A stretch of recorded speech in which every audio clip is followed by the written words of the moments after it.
Iniziamo con lo speech, parliamo di superfici con uno scopo, come colore, carattere e sostenibilità. Ovviamente, come queste riescono a plasmare le superfici del futuro. Prego, Philip. Thank you very much. Also from my side, warm welcome. So unfortunately, my Italian is not so good, so I need to present in English. But in the second part of my presentation, Andrea Balordi from Hook will also join me and present in Italy. So in the first part of my presentation, I would like to share some insights about our color concepts, which we developed at Felix Schoeller. I would like to give you some guidance how we bring together design and sustainability. And in the second part, I will talk about our joint collection, which we developed together with Carrara and Hook. So let me start with a quote. Now. Okay, so I would like to start with a quote from Matthias Hawks. He was saying that the truly new is an elegant dance between the tried and tested old, the creative new, and the truly meaningful. And let's be honest, so much of what we market today as innovation is simply newness for its own sake, but do we really need more of that? Are we in need of something else, something more deeper? And this quote reflects the starting point of our thinking, not throwing away the old by default, not blindly trust the new, but to consciously combining both. We would like to share how we could emerge from this mindset with you today. And yeah, I think we all experience in our everyday, our industry is under pressure, especially at these times. So we have differentiation, customer centricity, quality, marketing, sustainability, and these factors must now to be considered together, especially in a resource-intensive industry as we are.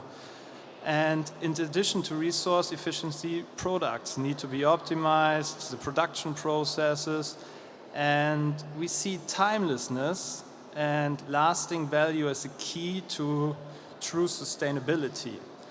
And with our color concept, Colors That Stay, we develop color palettes that are not only timeless and durable, but also very highly current and trend-driven.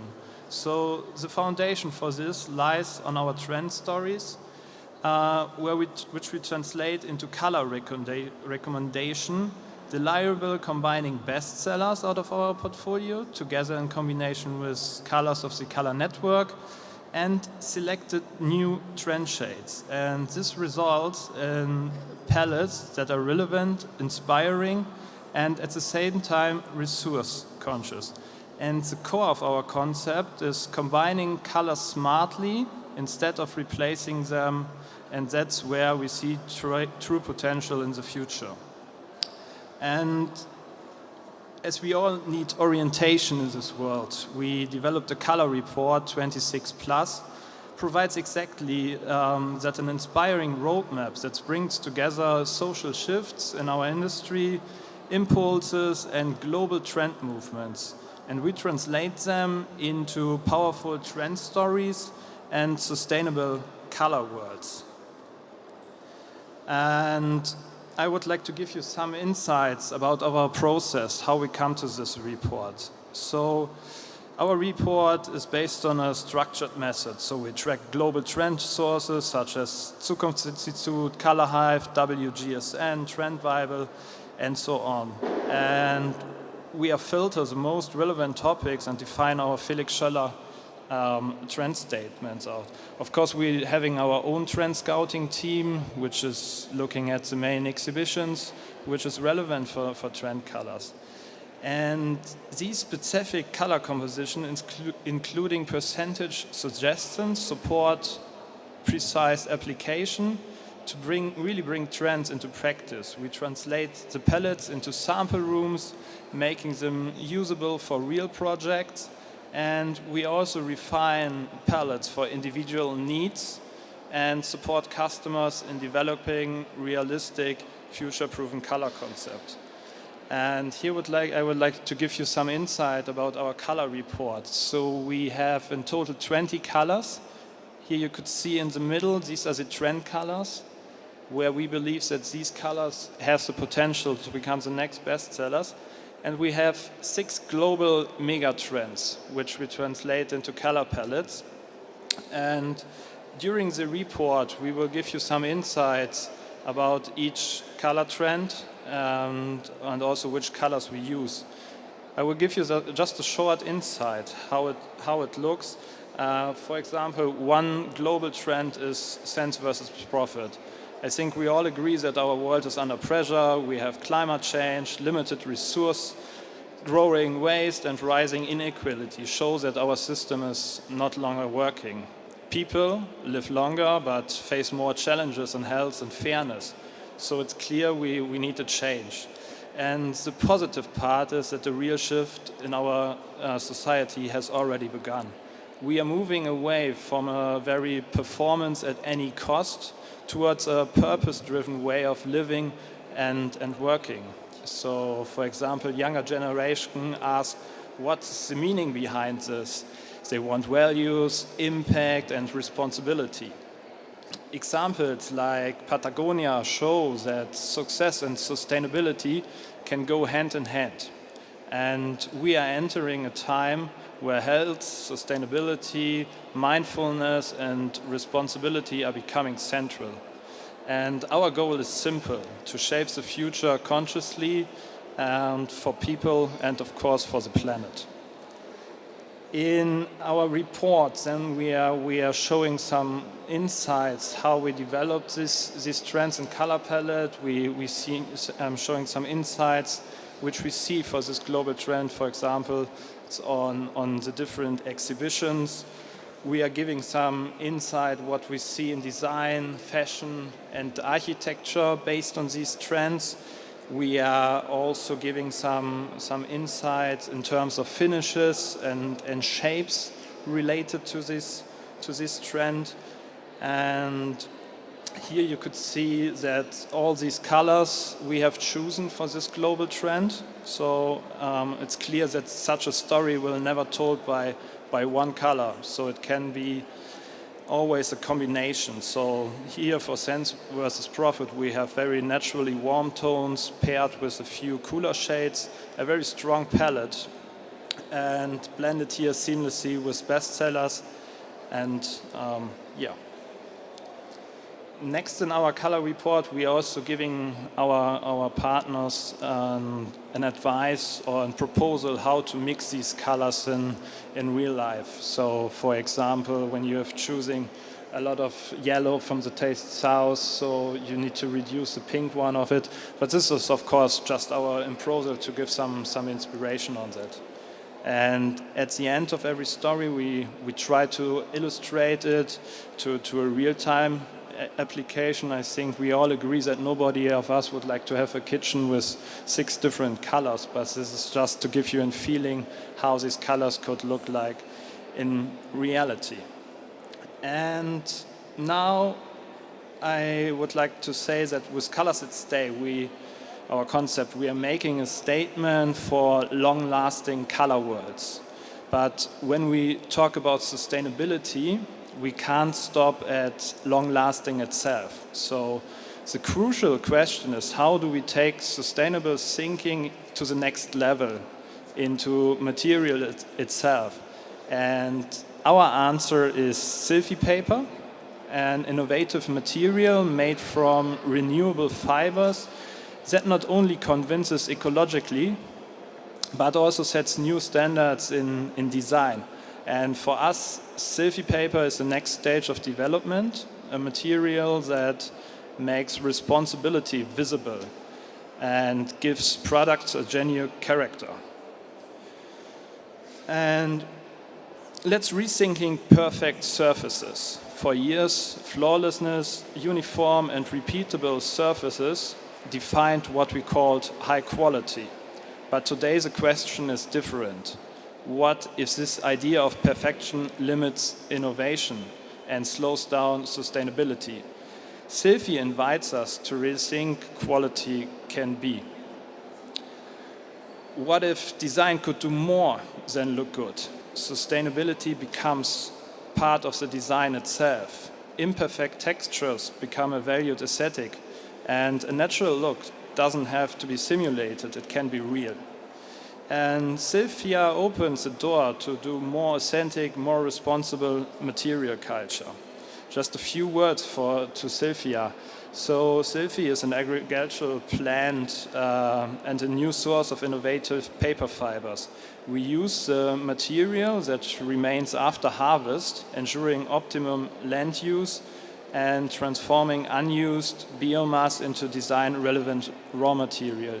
This plant is basically grown in the south part of Germany, in Bavaria, very close to our mill in Günzach, in the Allgäu area. And the Silphia paper can be used as a print-based color, but also as a colored LPL or HPL for melamine surfaces. Here on the pictures, I would like to give you some insight how this product can be looked like on real furnitures. So it's a very nice and softened surface on this. Here another example of a kitchen with Silphia, and as I just pointed out, so it's also printable. You could print it with a printed design on it.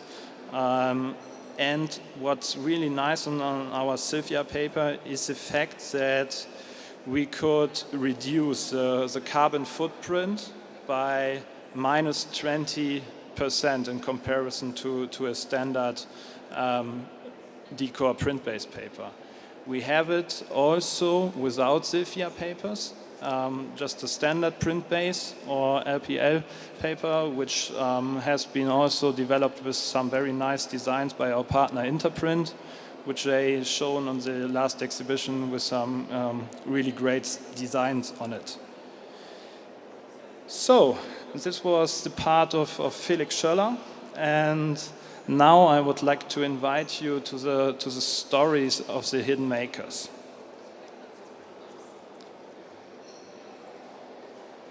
So I want to begin with an image that at the first time you see it will probably feel a little bit strange. So a man is holding a sheet of paper close to his face, not to read it, not to look at it, but he's bringing it to his lips. And his name is Alessandro Carrara.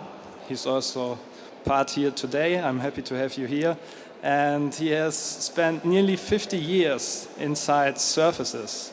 And what he is doing in this moment is testing the smoothness of a base paper, because the fingertip, he will tell you, has its limits.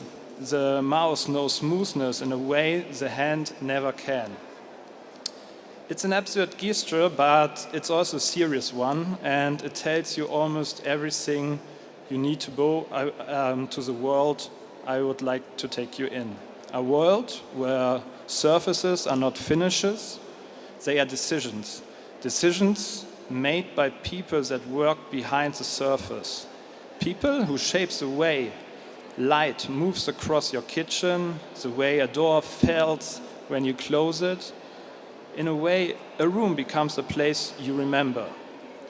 And today I want to introduce you to those people and the work they have made together. So we are living in a strange moment in design right now. As you know, an image can travel around the world in an afternoon. A trend can be born and exhausted in a single season, and artificial intelligence is now producing thousands of interiors in a minute. Surface without a weight, without origin, without substance or value. And for an industry like ours, this presents a real choice. One path is to chase the algorithm, to produce faster, to follow the viral image, to offer everything to everyone and hope to keep up. The other path is quieter and more demanding. It's go deeper to build surface with cultural weight, with emotional intelligence, with material authenticity, and focus on quality. Surfaces that outlast the noise because they were never made to compete with it. And the work I want to show you took the second pass. So what are you looking here is a capsule collection. Our capsule collection, Carrara, Felix Schoeller and Hook. 19 colors, 7 structures, 1 material system. And I would like to take you with some words. So the surface is not a decoration. It is a language. And it is the first thing you experience in a room. And this is the conviction the entire collection is built on, that the surface is not a last thing that happens to a piece of furniture. It's the first thing you experience. It's how a material speaks. And in this collection, the language is being spoken by people who have spent their lives learning it. And 3 companies came together to make this work. So, as I pointed out, Carrara brings nearly 5 decades of creative material intelligence. Alessandro Carrara has developed more than 400 surface designs. He has worked across every node of the production chain. And his perspective and vision is rare because it's complete. And Felix Schoeller, we bring our world-class expertise in decorative papers, the foundation that determines how ink is received, how color is expressed, and how surface performs under industrial pressure in daily use. And Hooks brings press plate technology, steel engraved to micron precision, capable of translating a creative vision into physical relief and reproducing that relief thousands of times without losing its soul.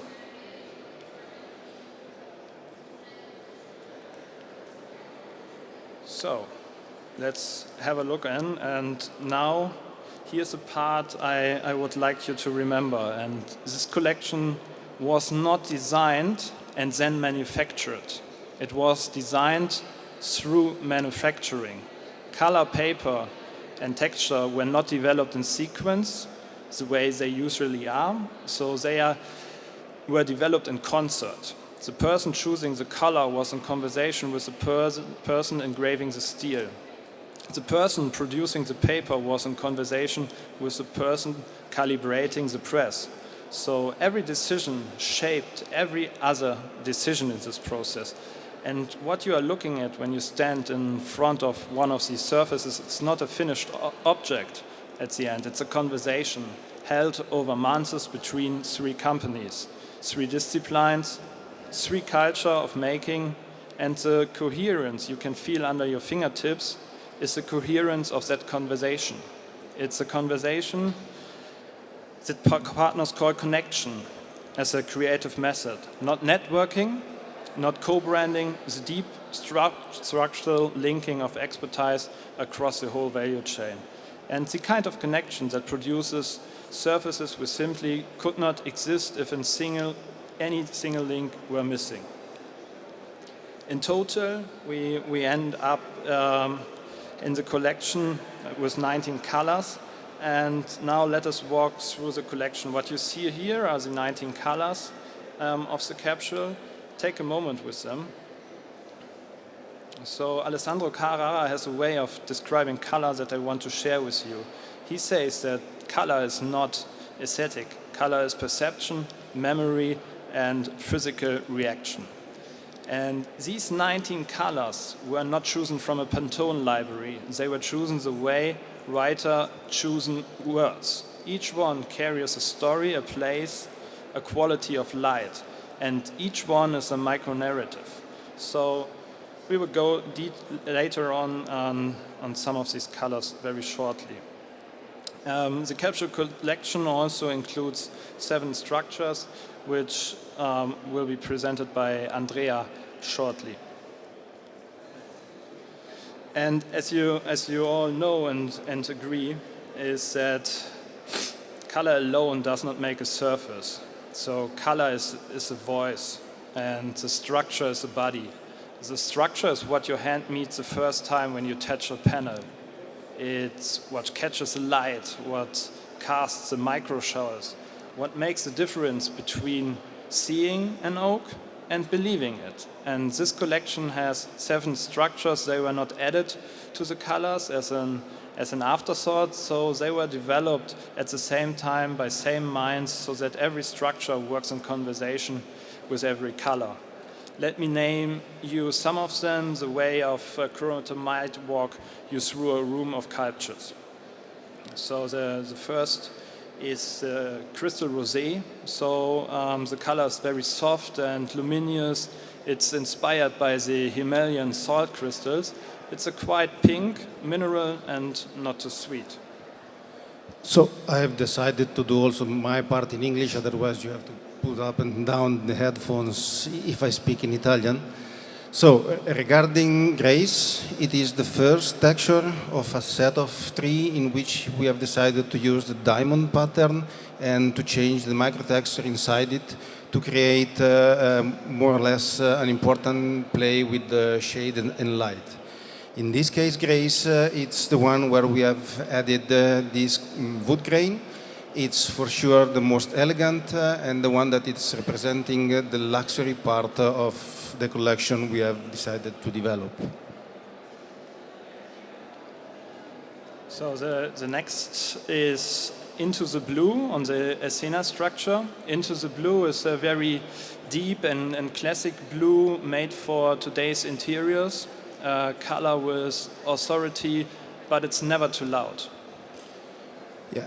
Athena is having the same idea of being used for interiors. In this case, the play of the light and shade it's left a little bit less, and the geometrical part it's more dominant and is giving you the effect of the microstructure that we want to achieve. The next one is the mulberry on Milos. So mulberry is a very bold but never too loud color. So it has a very timeless character and a color really with some memory. Milos, instead, it's probably the most researched one because, stone texture are the one that are for the niche market. So in this case, what we decided to create was a kind of texture that was, yes, having this effect of the diamond, but it's creating more the contrast with the stone. Compared to the previous one, you can see that the lines are now in matte and less glossy. So the contrast is given more that the idea of the ancient villas stone that you can see inside the texture. The next one is terracotta on Heritage. So terracotta is a very warm and acidic color. So it recalls traditional Florentine ceramics, a color that carries craft and its name. Heritage, it's the only wood texture we have decided to add in this collection.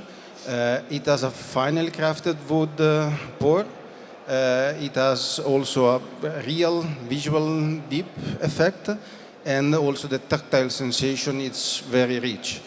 Let's say that the idea here is that the pour must be seen from far and has to give to the people the same effect when you see and when you finally touch the surface. So the next one is a peach blossom on the base structure. Peach blossom makes you think of soft white with hints of a rosé. So a tribute to spring, a color that brings light into a room without asking for attention. Base, it's probably the finish that look more simple, but in reality it's the more complicated one. It's a silky surface where we have added a kind of microtexture in matte and gloss that is giving a kind of anti-fingerprint effect. and that it's creating, let's say, the beautiful part of the texture because you can feel it, but you can also look at it in a different way than a standard, simple, smooth texture. The next one is the Taste South color on the Futura surface.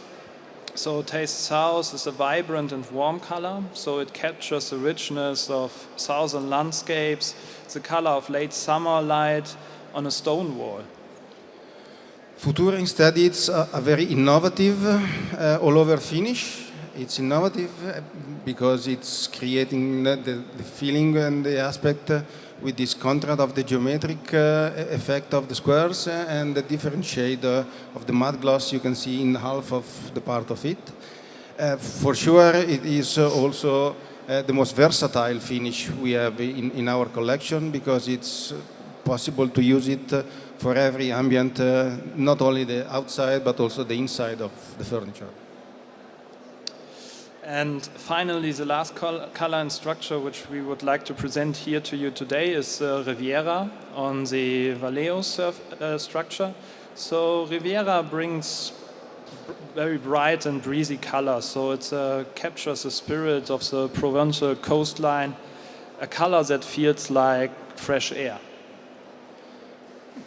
Vallejo has been developed with the same concept of the previous Futura finish, but it has a more elegant touch because it's softer, and also the gloss effect, it's going in the direction of a little bit higher in the gloss so that it's enriching a little bit the visual aspect of the finish itself.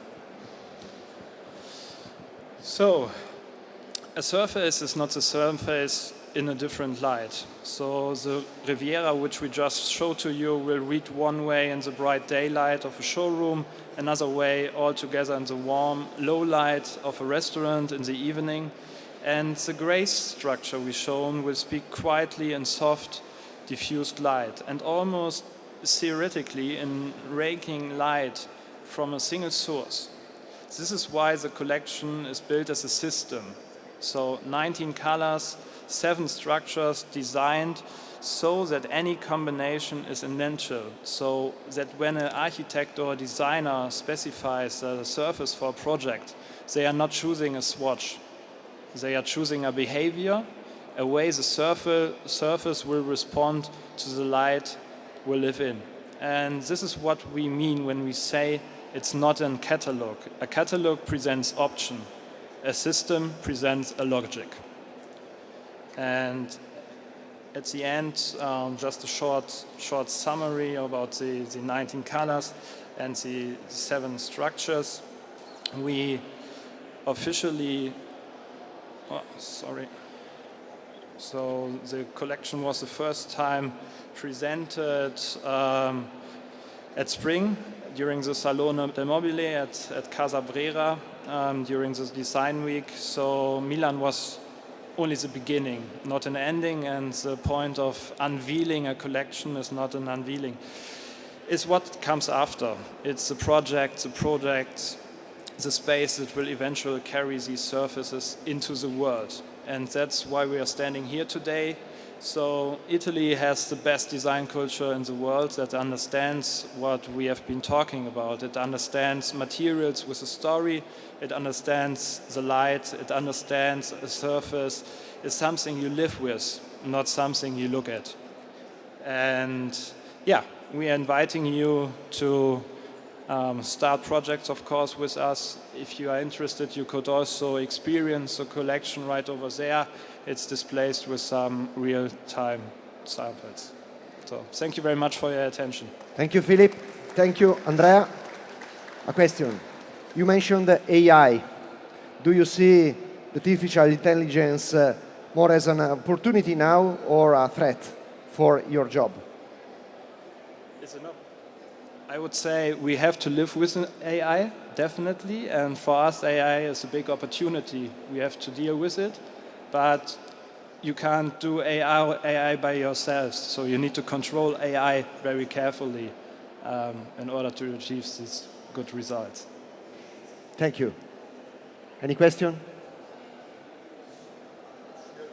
Prego. visto che è qui, grazie. Vorrei aggiungere una cosa importante: l'intelligenza artificiale è sicuramente un'opportunità, però bisogna collegarla all'intelligenza artigianale e manuale, del saper fare. Le due cose insieme sicuramente faranno cose eccezionali.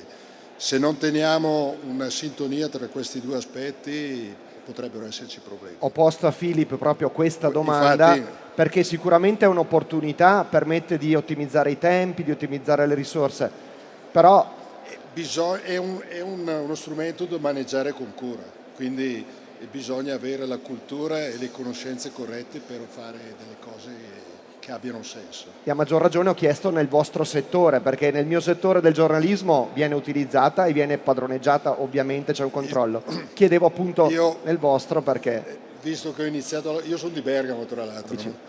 Ho iniziato a lavorare nel 77, quindi ho visto tutta l'evoluzione e spero di vederne altre nel senso positivo, insomma. Grazie anche per il suo intervento. Grazie Filippo, grazie Andrea, grazie.